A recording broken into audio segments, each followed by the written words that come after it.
Salah satu bisnis yang sebenarnya nggak musiman dan pastinya jangka panjang gitu ya, yaitu bisnis warteg teman-teman. Nah, tapi di sini gue bukan ngebahas masalah bagaimana membangun usaha warteg ya, tapi lebih ke bagaimana teman-teman menjalankan bisnis warteg tapi dengan sistem kemitraan atau franchise. Franchise adalah sistem kemitraan yang mana kita tinggal membeli lisensinya dan kita tidak perlu repot-repot lagi bingung bagaimana membangun usahanya karena sudah ada sistemnya, sudah ada manajemennya, sudah ada orang-orang yang mengatur. Jadi teman-teman tinggal duduk manis alias sistemnya berjalan autopilot, tinggal terima bagi hasil dengan mengeluarkan uang tanpa harus capek-capek ngurusin karyawan dan lain teman-teman. Nah ini cukup menarik teman-teman. Jadi buat teman-teman yang mau bangun usaha, khususnya yang bingung apa ya usaha yang kira-kira jangka panjang, yang tidak musiman, dan yang pasti laris karena makanan ini banyak dijumpai. Warteg ini kan kebutuhan orang sehari-hari ya, karena harganya ekonomis, harganya mudah terjangkau lah untuk semua kalangan. Jadi warteg adalah salah satu pilihan bisnis, khususnya di bisnis kemitraan yang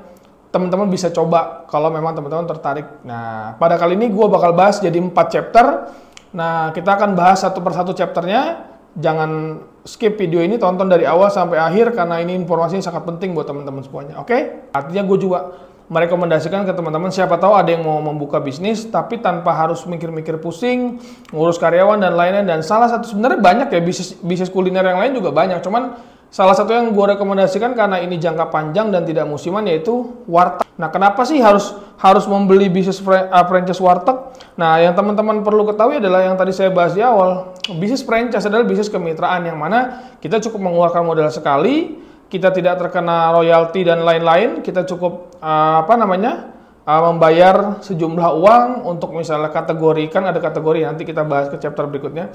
Ada beberapa kategori pendaftarannya, nominal uangnya harus kita keluarkan, tapi teman-teman sudah terima beres, sudah dicarikan karyawannya, sudah di training, sudah riset menu, teman-teman nggak usah, menunya sudah dari mereka semuanya. Tapi teman-teman yang uniknya, kalau kita ada menu sendiri yang mau dibuka, itu boleh teman-teman. Kalau teman-teman ada konsep menu baru, itu bisa diikutkan dalam penjualannya itu teman-teman. Jadi bisnis yang nggak musiman, yang mudah, yang pastinya orang makan setiap hari, khususnya di kota-kota besar ya, khususnya di Jabodetabek mereka besarnya. Apalagi bisnis warteg ini sangat menguntungkan karena mudah terjangkau, harganya murah, dan juga semua kalangan bisa masuk. Jadi teman-teman yang mau mencoba bisnis, yang mencoba mengeluarkan modal dan bingung, teman-teman bisa coba alternatif di warteg ini kan makanan rumahan gitu ya, ada nasi, ada ayam goreng, ayam bakar, ada terong balado, ada orek tempe, ada sayur-sayur asem, sayur singkong, gorengan, dan lain-lain. Pastinya menu yang sangat lengkap dan siap saji teman-teman. Jadi kenapa salah satu bisnis ini direkomendasikan, karena orang-orang tuh kadang-kadang kalau udah lapar datang tuh langsung makan gitu loh. Jadi nggak harus digoreng dulu. Jadi menunya fresh, bukan fresh juga, maksudnya udah dimasak, cuman teman-teman tinggal siap makan aja. Jadi udah dimasak, udah enak. Jadi teman-teman nggak perlu nunggu-nunggu lagi, enak. Jadi dijamin menunya recommended sekali kalau untuk kita sudah sangat lengkap dengan rata-rata pembahasannya untuk perhitungan investasi.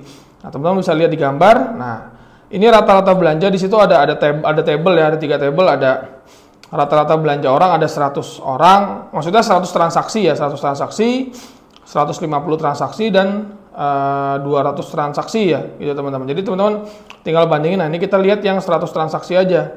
Nah, 100 transaksi ini mereka buka rata-rata 24 jam teman-teman, setiap outletnya. Terus rata-rata per transaksinya itu kita bisa lihat di situ di tabel itu perhitungannya 20.000 karena saya lihat orang-orang makan itu rata-rata ya 20.000 ya.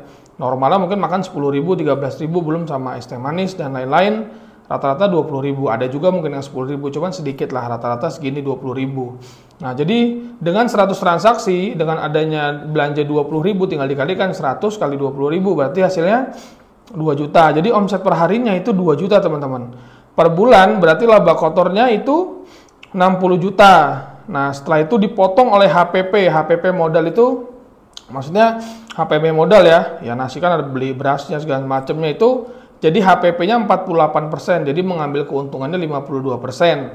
Nah, 60 juta dikurang HPP-nya 48%, itu 60 juta dikurang 28,8 juta. Hasil keuntungan kotornya, ini masih kotor teman-teman ya, 31.200.000. Nah, terus setelah itu 31.200.000 ini dipotong lagi untuk biaya bayar karyawan, karyawannya di situ ada 2 mungkin ya, 2 apa 3 tuh ya kan. 3 misalnya 7,5 juta, sewa tempat, listrik, dan lain-lain, itu maka hasil bersihnya 10,900.000 teman-teman. Ditambah lagi dengan penghasilan di total dari GrabFood, GoFood ini online ya, ShopeeFood 1,8. Jadi hasil bersih yang didapatkan oleh satu outlet setiap bulan itu 12,7 juta teman-teman. Ini menurut saya sih luar biasa ya teman-teman ya, karena saya lihat dengan potensi omset seperti ini, artinya teman-teman nggak perlu ragu lagi nih misalnya untuk bermitra dengan mereka, dengan transaksi yang bertambah, teman-teman bisa lihat lebih cepat, omsetnya lebih besar, dan mungkin balik modalnya juga pastinya lebih cepat. Seperti itu teman-teman. Mudah sekali ya, intinya teman-teman cukup nanti keluarkan uang, nanti teman-teman bermitra sama mereka, kerjasama, teman-teman nggak perlu repot ngurusin ini itu, teman-teman tinggal terima bagi hasilnya aja. Dengan adanya potensi omset yang luar biasa teman-teman, dan juga nggak perlu repot-repot lagi untuk gimana teman-teman kalau ngerintis bisnis ya, saya juga tahu lah rasanya ngerintis bisnis gimana dulu gitu kan, bagaimana merintis manajemen, terus cari karyawan dan lain-lain, belum riset produk dan lain-lain, tempatnya sudah dicarikan tuh capek sekali teman-teman. Jadi harga segini ini menurut saya masih worth it lah, apalagi teman-teman yang punya uang dan bingung menginvestasikan uangnya kemana, mungkin daripada yang lain-lain nanti ditipu orang ya nauzubillah gitu, apalagi trading dan lain-lain kayak kemarin ya kan.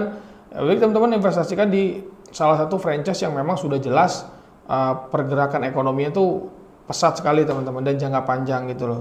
Nah gimana teman-teman, ya cukup singkat padat lah penjelasannya gitu ya, bagaimana teman-teman membuka bisnis kemitraan. Jadi teman-teman yang mungkin yang punya uang, memang mungkin agak sedikit besar sih biayanya, cuman dibandingkan franchise-franchise kuliner yang lain, ini sudah termasuk sangat, ya lo cukup minim lah gitu teman-teman. Tapi teman-teman juga bisa mempertimbangkannya mau join apa enggak. Yang jelas saya hanya merekomendasikan kalau teman-teman yang punya uang, nggak mau capek-capek ngurus bisnis, ngurus ini karyawan, manajemen usaha dan lain-lain, ini bisnis franchise yang cukup menjanjikan dan jangka panjang, karena menu-menunya bukan musiman dan mudah orang cari, dan harus biasanya orang makan setiap hari, apalagi di kota-kota besar.